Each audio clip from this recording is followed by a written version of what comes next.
1장 60살 막내와 7남매의 좌충우돌 효도기. 외할머니의 나쁜 년, 죽일 년.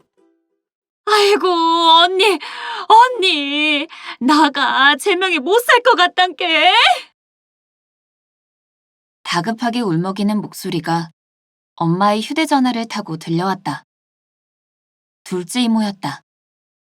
깜짝 놀라 두 눈이 휘둥그레진 나는 수화기 넘어 들려오는 이모의 한마디도 놓치지 않으려고 엄마 옆에 바싹 다가가 앉았다. 간간히 들려오는 소리는 정체불명의 욕설이었다. 나쁜 년, 죽일 년, 감히, 내 다리를, 아유, 함부로, 도대체 영문을 모를 일이었다. 내가 아는 둘째 이모는 천사다. 심성이 착해 말 한마디를 해도 정이 뚝뚝 떨어지고 마주보기만 해도 눈에서 사랑이 주렁주렁 열리는 스타일이다. 그런데 도대체 왜, 어디서, 누구에게 저리 된통 당하는 건지 답답하기만 했다. 누군데 쌍욕이야? 엄마에게 눈짓으로 물으니 전화기를 놓지 못한 엄마가 입모양으로 답했다. 외할머니. 엥? 천사 같은 둘째 이모를 향해 듣도 보도 못한 욕을 해대며 악쓰던 사람은 담양 외할머니였다. 엄마와 이모의 엄마. 이모를 달랜 엄마가 차분하게 할머니를 바꿔달라고 했다. 엄마는 한쪽 코를 막고 목소리를 바꾸더니 의사행세를 했다. 할머님, 저 의사인데요. 오늘 밤은 싸게 주무시고 내일 병원 오쇼잉. 다리도 지가 봐드릴게요.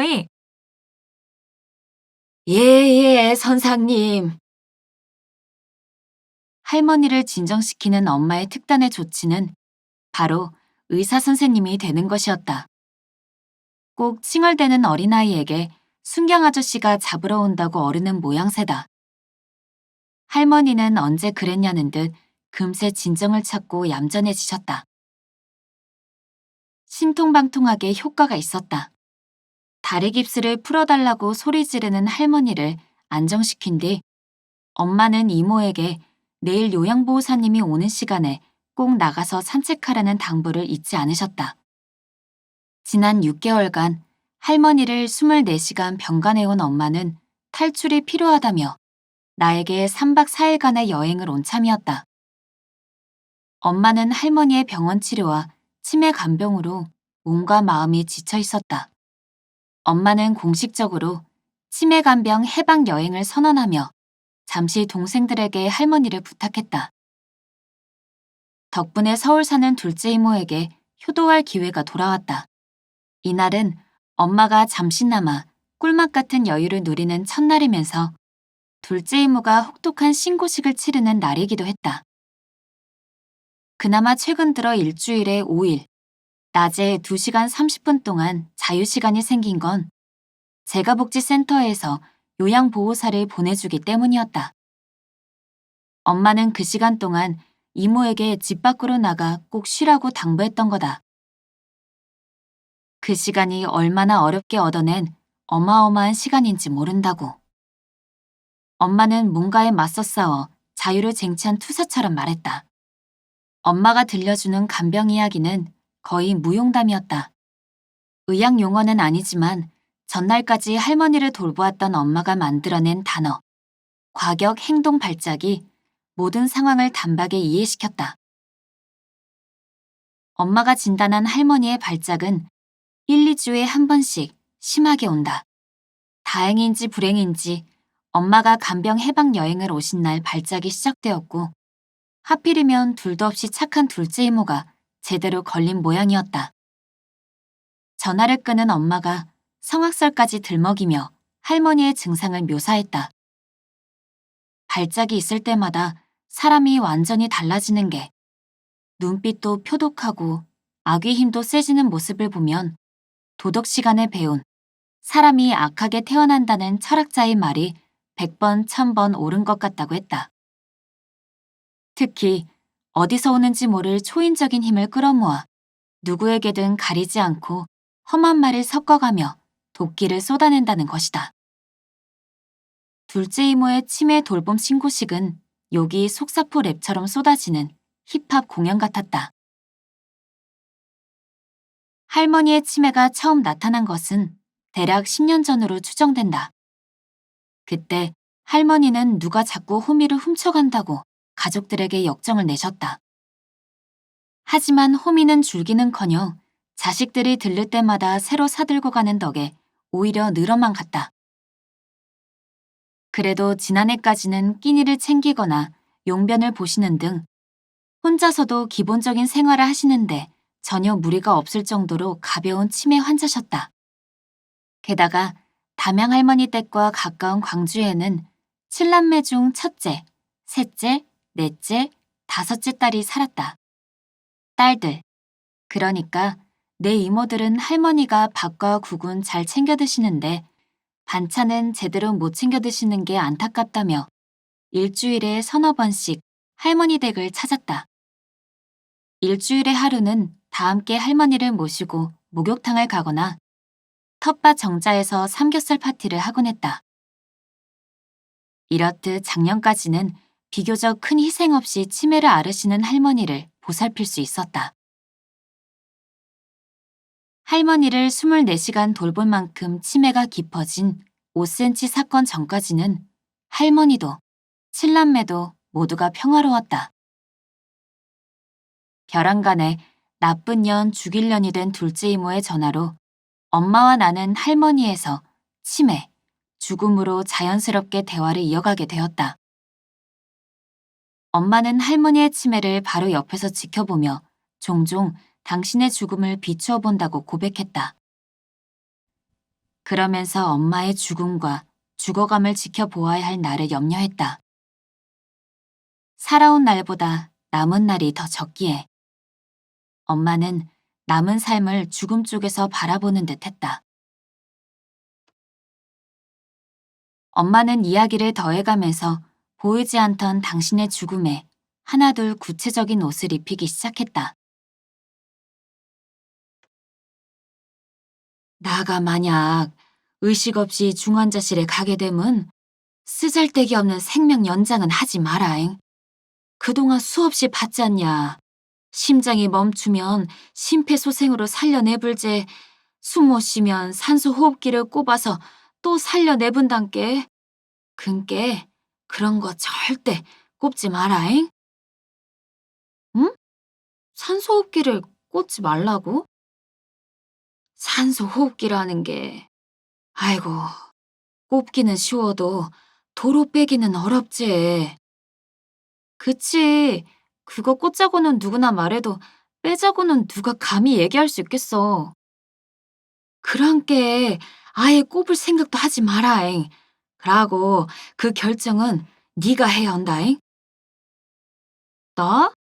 오빠도 있는데 그걸 왜 내가 해? 그런 건 장남이 결정해야지.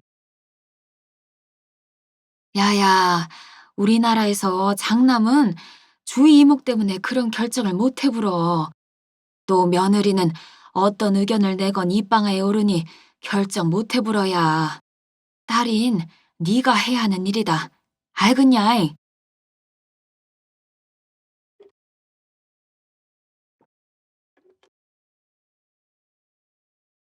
병원에서 본 모양부터 위압적인 첨단 장치들과 긴 호스들, 그리고 의료 차트에 쓰여 있던 어려운 의학 용어들이 머릿속을 둥둥 떠다녔다. 건강하게 오래 사는 것은 축복이고 죽음은 늦추면 늦출수록 좋은 거라 여겼기에 현대의 의과학이나 의술을 활용하면 활용할수록 좋은 거라 믿었다. 그런데 엄마는 너무나 단호하게 생명 연장술을 거부했다. 나는 이게 과연 엄마의 본심일까 의심하면서도 그동안 당연하게 여겨왔던 죽음에 인간이 개입할 수 있다는 믿음이 정말 그렇게 당연한 걸까 선뜻 동의하기가 어려워졌다. 엄마는 당신의 결정을 내가 지키고 따르기를 명령하며 주름진 눈에 힘을 주었다.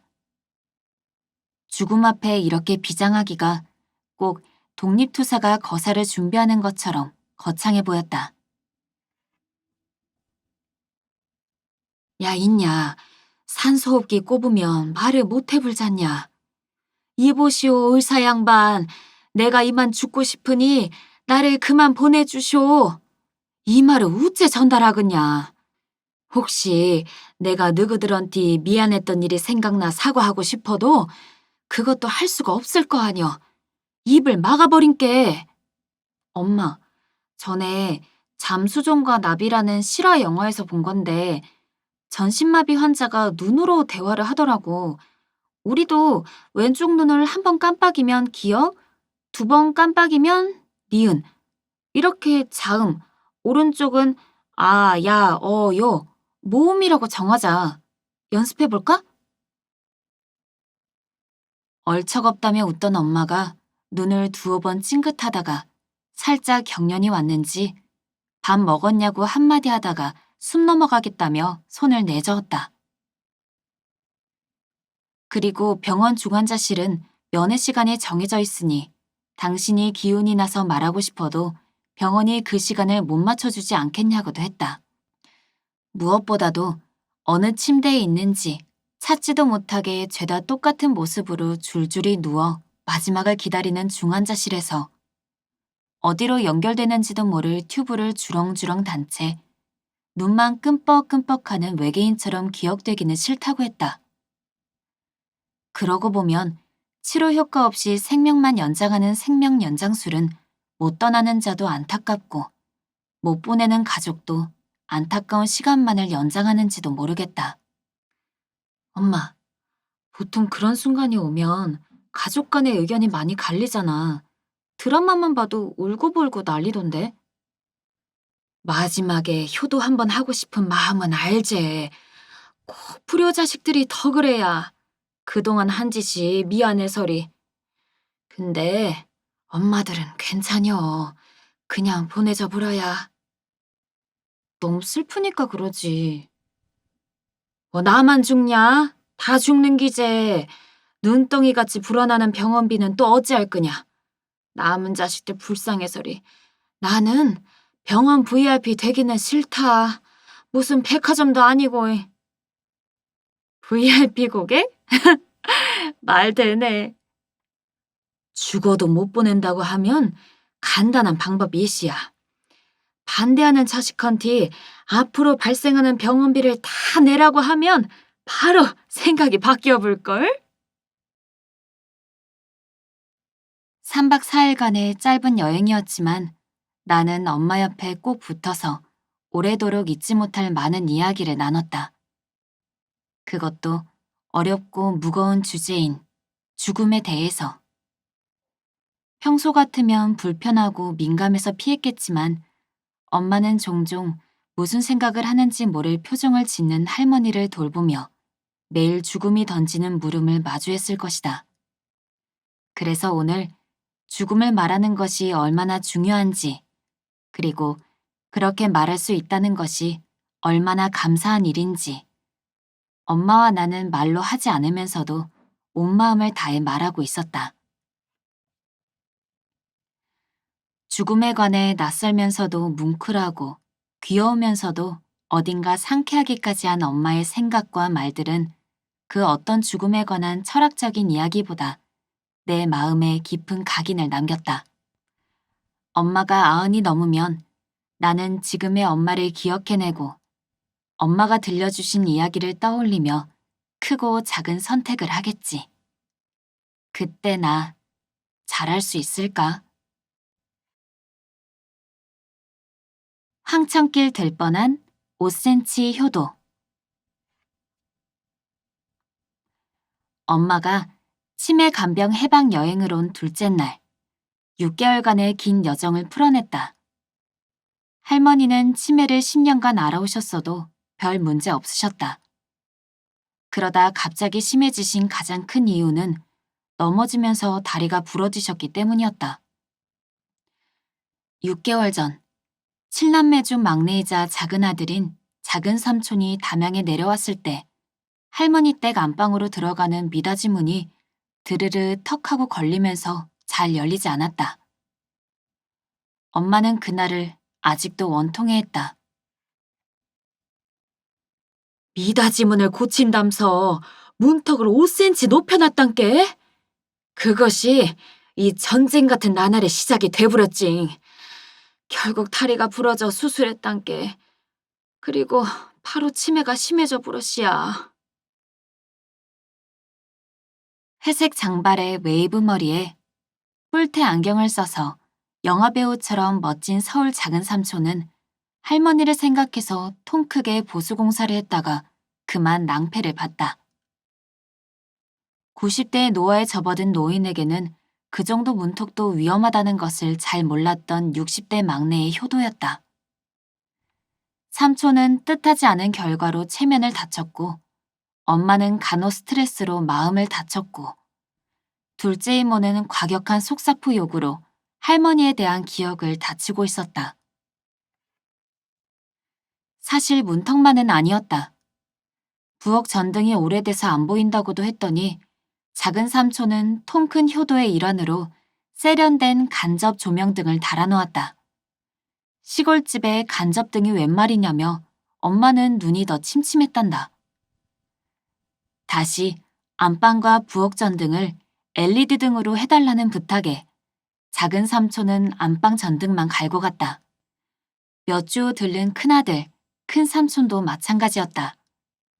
할머니 화장실 가실 때 계단이 위험하니 화장실 계단 해결하고 작은아들이 안 하고 간 부엌 전등을 마저 갈아달라고 했지만 큰아들은 부엌 전등만 갈고 갔다. 큰아들은 부엌등 갈고 작은아들은 안방등 갈라고 외할머니가 아들을 둘 낳았나 보다고 너스레를 떨었지만 속으로는 엄청나게 찔렸다. 나도 엄마 집에 가면 누워만 있기가 태반이다. 불편해서 고칠 때는 없나 둘러보기는커녕 밥 먹으라고 차려주시는 것도 귀찮다. 엄마 집에만 가면 왜 아무것도 안 하고 쉬고만 싶은 걸까? 이런 사정으로 할머니는 넘어지신 뒤 2달 넘게 입원하셨다. 뼈가 붙으려면 움직이면 안 되는데 할머니는 다리 깁스가 갑갑하니 자꾸 풀어달라 하시며 잠시도 가만히 있지 않으셨다. 엄마는 할머니를 밤낮 없이 쫓아다니며 말리느라 잠자는 시간도 부족했다. 주변의 제지가 계속되면서 할머니의 과격 치매 발작이 잦아졌다. 엄마 말대로 딱 미치고 팔짝 뛰게 힘든 시간이었다. 문득 엄마가 왜 24시간 병원에 있었는지 궁금했다. 간병인 제도도 있지 않은가 하는 생각도 들었다. 엄마는 할머니 상태가 간병인이 감당할 정도가 아니었다고 말했다. 밥상을 엎어버려서 온 병원을 혼돈의 도가니로 만들고 집에 가야 한다, 여기가 어디냐, 개밥 줘야 한다 고래고래 소리 지르셨단다. 말만 들어도 여간 힘든 일이 아니었겠다. 그래서 엄마는 그때 어서 퇴원만 했으면 했단다. 밤마다 잠도 설치고 다른 병상 환자들에게도 미안하고 무엇보다 할머니도 힘들어하고 당신 삶도 엉망이 되었단다. 그때만 해도 퇴원 후에 무슨 일이 벌어질지는 상상도 못했단다. 차라리 병원이면 수면제 처방도 해주고 발작이 나면 도와줬을 거란다. 할머니를 쫓아다니며 소리만 안 질러도 살 것 같다면서 엄마는 긴 한숨을 뱉었다. 병원에서의 2달은 엄마가 주로 할머니를 돌봤다. 이모들까지 나서서 도왔지만 끝내는 모두 2손 2발 다 들었다. 내 딸뿐 아니라 그 딸들의 가정까지 3대에 이르는 한 집안의 대소사가 결단나기 직전이었다. 퇴원날이 다가올 즈음 누구도 감히 할머니를 돌보겠다며 나서지 못했다. 그렇게 할 기력도 남아있지 않았다. 할머니를 집으로 모실 것인지 요양병원에 입원시킬 것인지 모두 장녀인 엄마의 결단만 기다렸다. 큰 결심을 하고 엄마는 요양병원에 상담하러 갔다.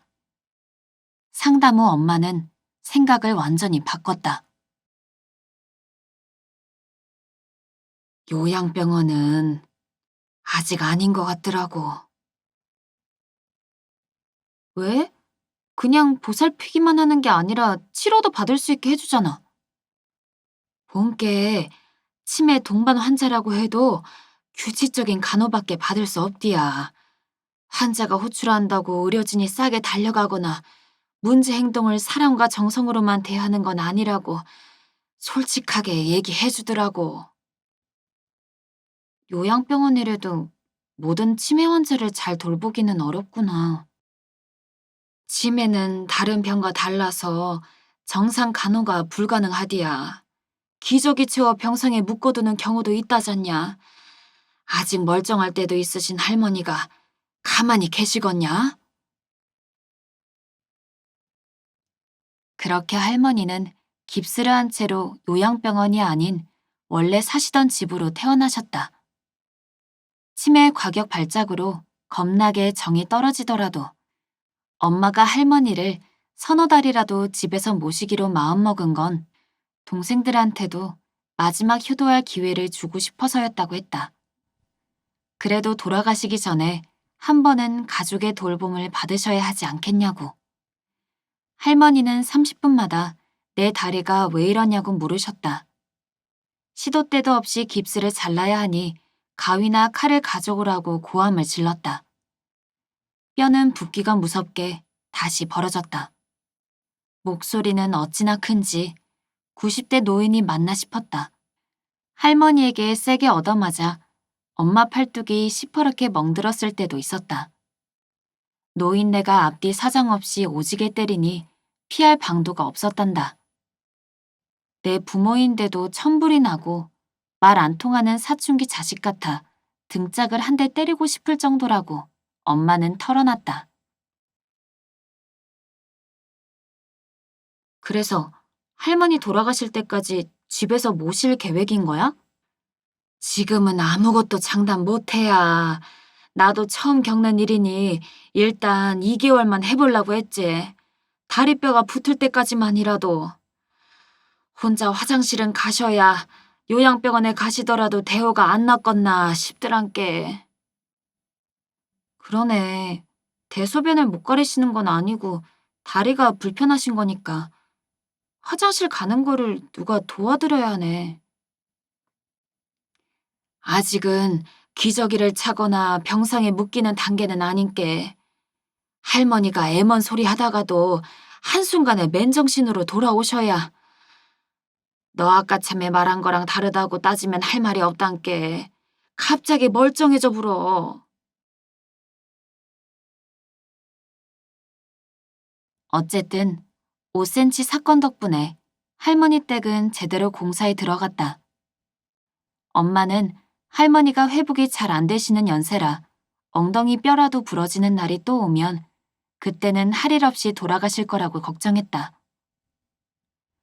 사연 많고 탈 많았던 할머니 댁 문턱은 그렇게 잘라 없애버렸다.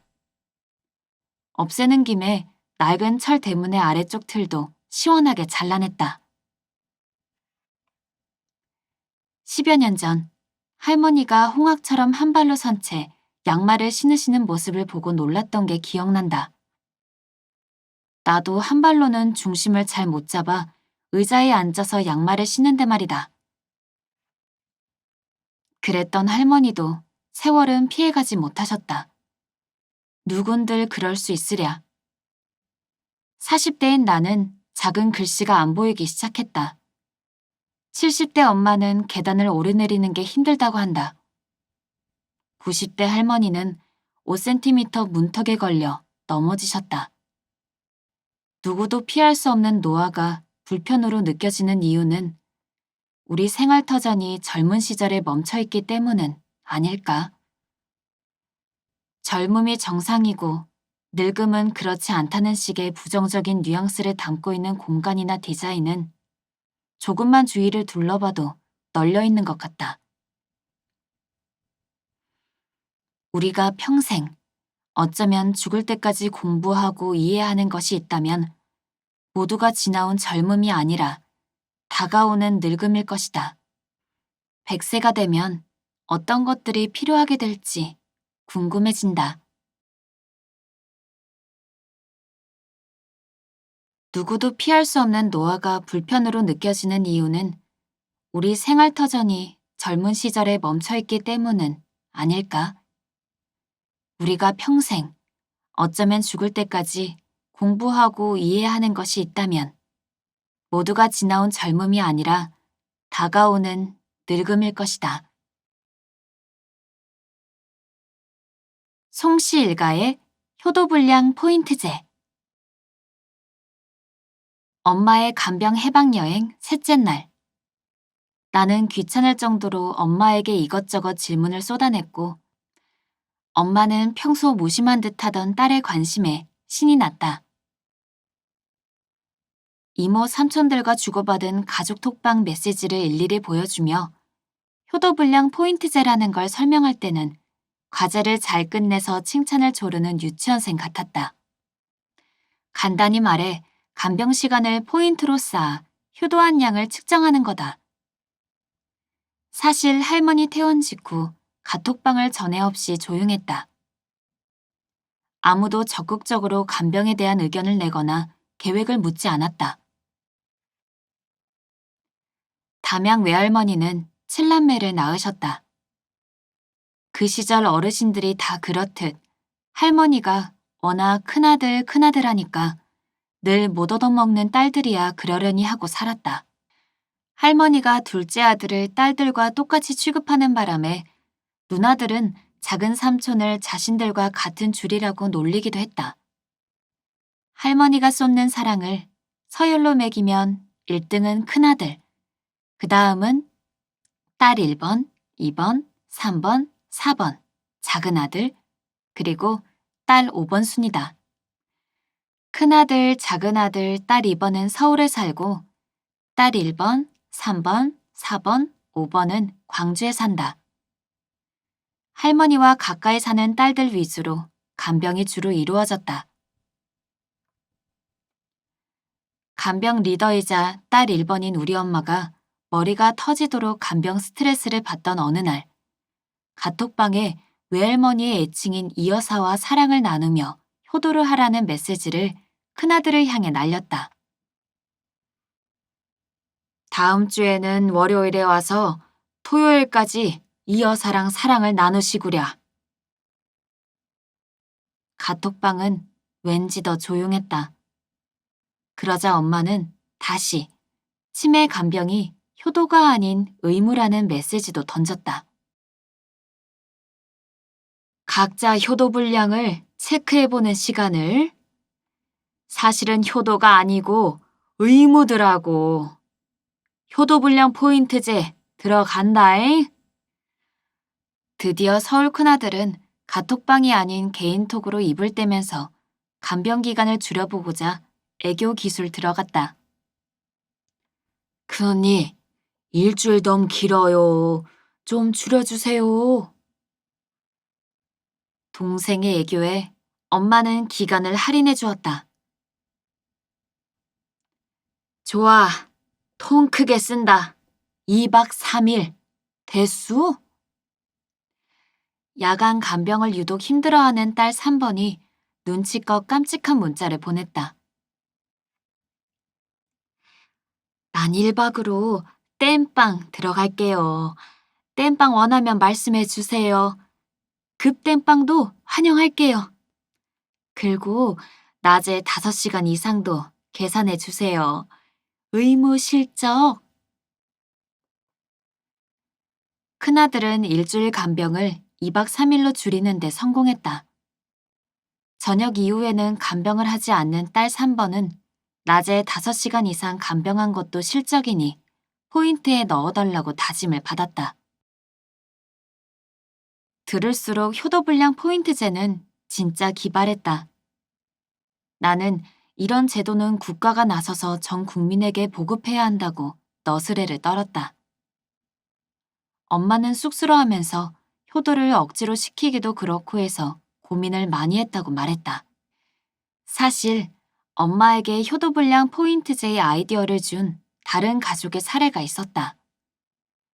한 동네에 사남 삼녀를 둔 집에서 큰아들이 부모 사랑을 독차지하며 아나무인으로 자랐다.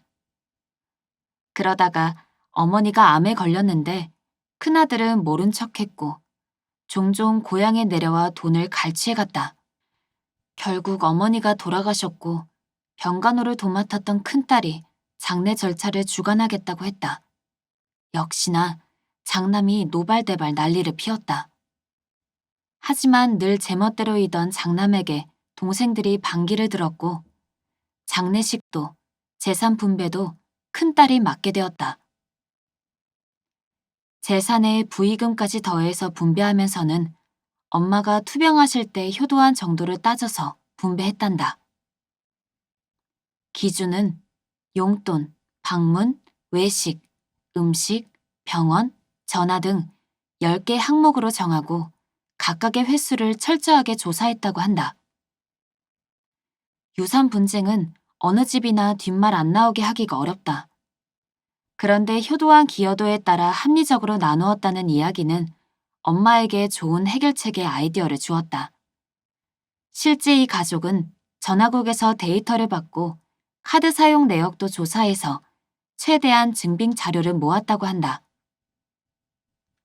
아무리 합리적이라고 해도 영 번잡스러운 데가 있고 다 같이 뜻을 모이지 않으면 실행하기가 어려운데 다행히 송씨일가는 효도불량 포인트제의 최초 입안자인 엄마가 장녀이기도 하고 이모, 삼촌들이 서로 우애가 좋고 잘 따라주는 편이라서 주요했다고 하겠다.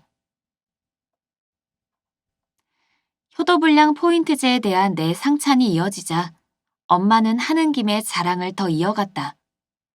앞서 말한 제도와는 같은 듯 상당히 다른 게 그 제도를 응용해서 중간 정산을 도입했다는 것이었다. 할머니 재산을 마지막 순간에 한꺼번에 정산하는 게 아니고 포인트 중간 정산을 해서 조금씩 나누어주고 있단다. 할머니가 마지막까지 허벌나게 효도받으시라고 생각해낸 거란다. 그래야 동생들이 멀리서 효도하러 오는 맛도 나지 않겠냐고 엄마는 말했다. 할머니에 대한 사랑과 시간 투자가 포인트로 딱 쌓이는 만큼 중요한 결정을 내릴 때 발언권도 더 주고 나중에 남은 재산 나눌 때 기준으로도 삼겠단다. 멋졌다. 조만간 효도 성과 그래프가 할머니 방벽에 걸릴지도 모르겠다. 70대인 맏딸도 60대인 막내도 90대 노모의 치매 간병은 쉬운 일이 아니다. 마음은 꽃중년이지만 몸은 노인의 반열에 오르는 나이이기 때문이다. 그래도 효도불량 포인트제 덕분일까 간병을 위한 시간 분배가 잘 되는 편이다. 카톡방 대화를 나눴던 주에 큰아들은 2박 3일간 노모를 돌보고 돌아갔다. 엄마는 든든한 지원군 딸 2번과 번갈아 가며 4박 5일을 간병한다. 간간히 딸 3번과 4번은 정상 참작의 자리 비움으로 불시에 찾아오는 땜빵과 온갖 잡다한 심부름을 맡는다. 요 며칠은 딸 2번의 시간이다.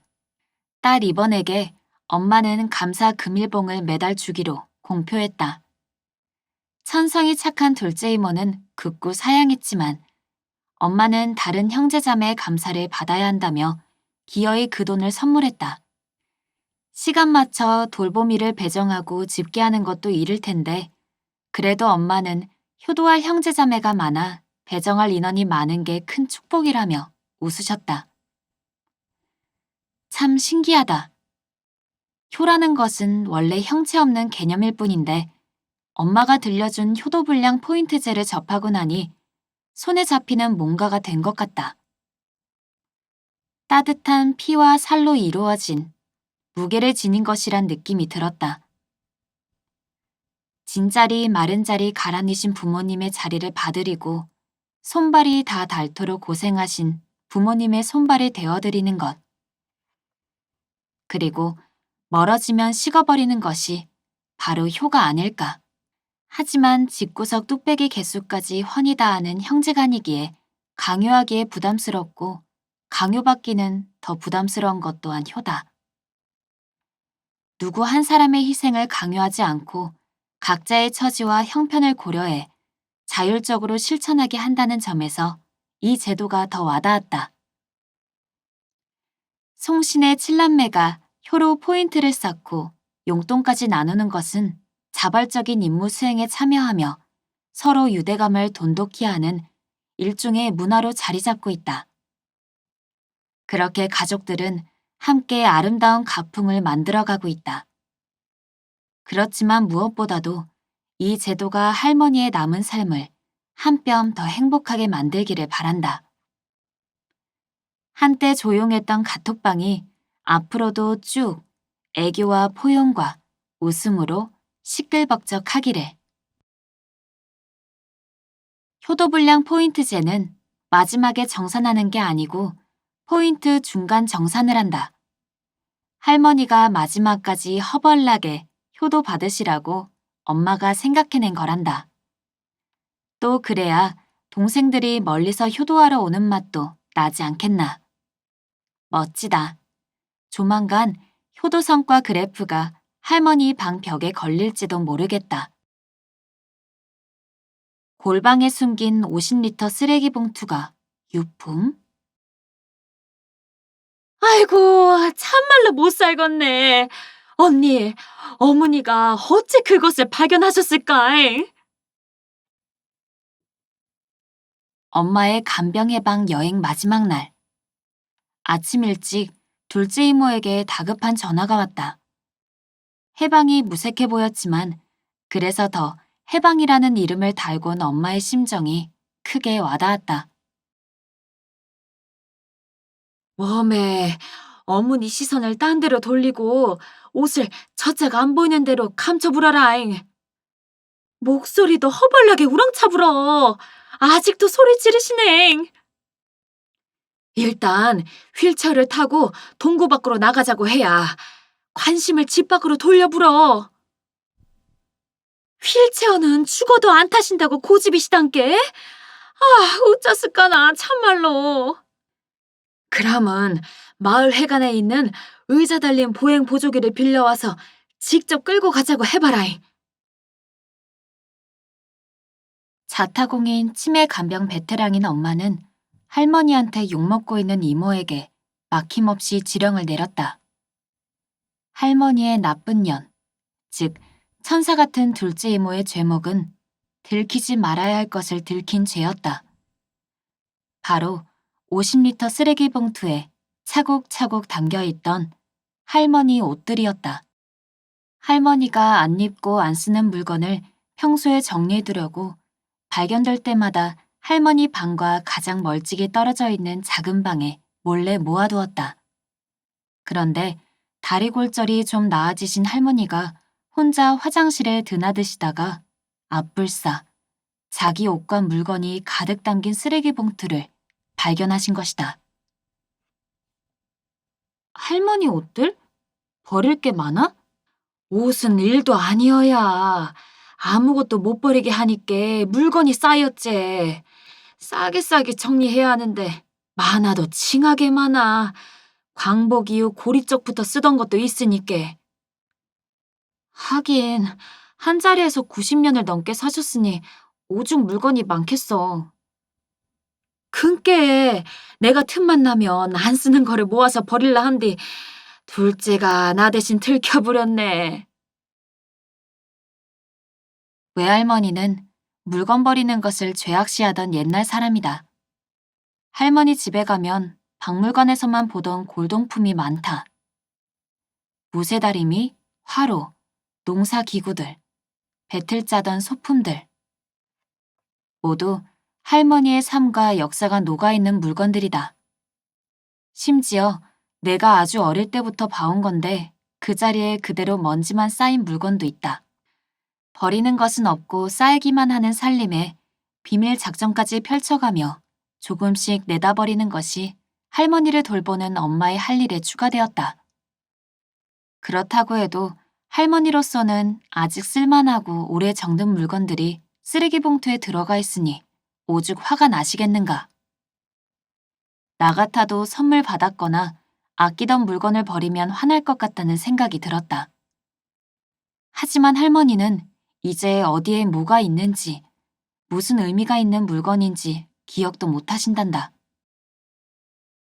그러고 보니 소중한 것도 한두 개여야 알지. 90년 동안 모은 거면 기억도 안 나긴 하겠다.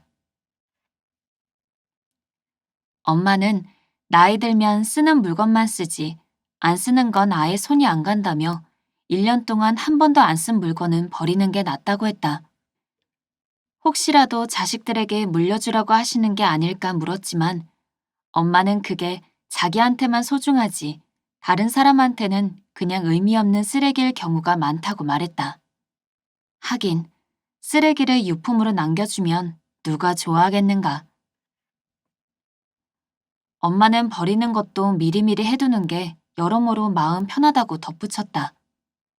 남은 자식들이 그 많은 물건을 유품이라는 이름으로 처리하면 함부로 할 수도 없고 의미 있는 것과 없는 것을 가리기도 쉽지 않고 얼마나 힘들겠냐면서. 쓸만한 것은 생전에 누군가에게 주면 선물이 된다. 엄마도 정신이 맑을 때 유품이 돼버릴 것들을 미리 정리하고 버려야겠다고 마음먹었다고 했다. 그렇지만 엄마 물건들을 잘 정리해보려고 날 잡고 옷장을 뒤집어도 결국 다시 제자리로 들어가기 일쑤라고 털어놨다. 물건이라는 게 참 이상하게도 추억이 깃들어 있어서 그런지 버리기가 망설여지는 게 사실이다. 그러니 남의 물건 버릴 때는 오죽하겠는가. 그러니 웬만하면 뭐든 미리미리 누굴 주거나 버리는 게 역시 정답인 듯 싶다. 나는 약간 센티멘털한 기분을 풀려고 엄마에게 받은 선물이 기대되니 정리해서 줄 물건이 있으면 빨리 달라며 웃었다. 내가 사용하던 물건들이 죽음을 기점으로 한순간에 처치 곤란한 쓰레기가 된다고 생각하니 마음이 안 좋았다. 내가 내 물건을 버리는 것도 매번 이렇게 힘든데 남이 내 물건을 버릴 때는 더 신난하겠지 싶었다. 그리고 다른 사람이 내 물건을 버리는 것을 보는 것도 불편하지 싶다. 그런 불편함을 미리 줄이면서 죽음을 향해 가는 것도 필요하겠다. 맥락은 전혀 다르지만 엄마는 기억을 더듬어 한 이야기를 꺼냈다. 30년 전쯤 엄마 지인의 가족 이야기였다. 그분은 퇴직하신 뒤 친구들 모임이 있을 때마다 며느리 자랑을 그렇게 하셨단다. 항상 속옷을 깨끗한 새 것으로 준비해준다고 말이다. 그런데 어느 날 자신의 속옷을 며느리가 집게로 집어서 쓰레기통에 휙 버리는 것을 보게 되셨다고 한다. 며느리는 시아버지 속옷을 만지기 싫어서 새 속옷을 챙겨드린 거였다. 안타깝게도 그분은 그 일로 큰 충격을 받아 스스로 목숨을 끊으셨다고 한다. 엄마 말 맞다나 너무 충격적인 이야기여서 지금까지도 기억한다더니 정말 그랬다. 고인의 고뇌와 환멸이 전해지는 듯해 무척 안타까웠다. 듣는 나도 가슴이 미어지는데 본인은 얼마나 견디기 힘드셨을지. 아마도 자기 속옷이 아니라 자신이 그런 취급을 받는다고 느꼈으리라. 쓰던 물건의 실용성 이상의 의미가 있는 것은 그것에 한 사람의 삶의 이야기가 담겨있기 때문일 것이다. 내 생전에 기쁨을 주었던 물건이 과연 받는 이에게도 기쁨을 줄 수 있을까? 내 생활을 이루는 여러 물건이 갖는 기쁨 유통기한을 고민해 볼 때가 된 것 같다. 그래야 정든 내 물건들이 쓰레기 봉투에 들어있는 장면을 보지 않게 되지 않을까? 나는 엄마에게 할머니 물건들을 기부하면 어떻겠냐고 물었다. 좋은 곳에 사용하도록 보내자고 하면 할머니가 이해하실 수도 있지 않을까 했다. 엄마는 내 제안에 맞장구 치면서도 할머니가 건강하셨을 때 조금만 더 일찍 그렇게 할 걸 그랬다며 아쉬워했다. 엄마, 근데 할머니가 혹 싫다고 화내시면 어쩌지? 뭘 어째. 그람은 또 몰래 해보라야지. 물건의 실용적인 건 외에 다른 의미가 있는 것은 그 안에 한 사람의 삶의 이야기가 담겨 있기 때문일 것이다. 내 생전에 기쁨을 주었던 물건이 받는 이에게도 기쁨을 줄 수 있을까? 내 생활을 이루는 여러 물건이 갖는 기쁨 유통기한을 고민해 볼 때가 된 것 같다.